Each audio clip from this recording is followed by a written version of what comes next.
places like the US have steady soaking rain, and Europe, but not in this country. It's all storm rain.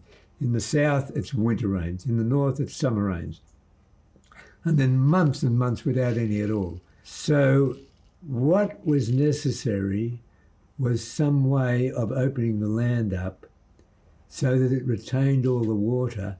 So if a storm came along, you kept the water in the soil, but at the same time, you didn't destroy the grasses that were already growing there.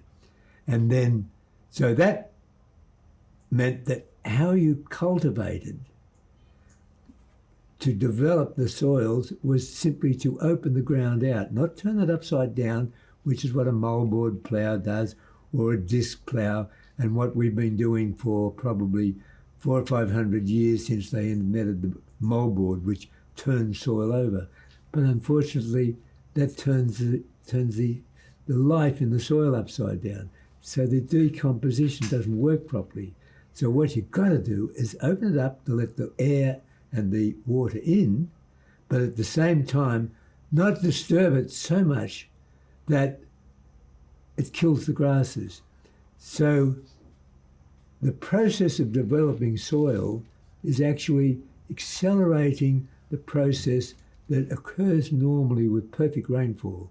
You have the water in the soil because you're storing it, then you put the herds, the cattle or whatever you're farming, on there and keep them on there so they eat it all out, and they move because their predator makes them, but we don't have predators, so we should move them into another paddock. And when that grass is eaten off, it sheds its root structures. And the shed root structures are the things that decompose and form the nutrients for soil bacteria and microbes and earthworms. And their waste is humus in the soil, and that's the thing we want to improve. The plough that my father wanted to use, and the only one in the world that he could see that was available, was the thing called the Graham home chisel plough. And we went to the US in 1952. We went down and saw the factory in Texas, in Amarillo, where they were manufacturing these ploughs.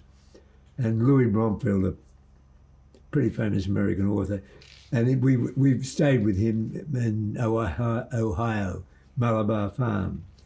And he said that this plough was the plough that saved the West from grazing, from the Dust Bowl. So that was a cultivating implement that just cultivated without turning the soil. So that was the one for my father. We brought that out there, we saw them, we got a license to manufacture it in this country, but that plough cultivated the land without turning the soil. So we started to make those. And then they just took off. And within a few years, there were 14 manufacturers in Australia making these chisel ploughs, and one in the rest of the world. That was the one in Amarillo. So that's changed Australian agriculture. And then later, that plough, it wasn't quite right because it was still a wide tine, that wide. And so it would turn the soil up a bit too much. So then we developed a plough here with a different shape so that you could go into the soil quite deeply. And it was almost a knife edge, and with a point at the bottom like that. That would lift the soil and just loosen it all up, and it did the perfect job. And then that became the plough that we now make, and it was 20 years ago or more. But then when he died, that became my main business. We now sell those all over the world. We've sold ploughs to Argentina, Brazil, Mexico, Colombia. There's an agency in America, Canada, the Czech Republic. They're in England, you name it, Germany, Japan.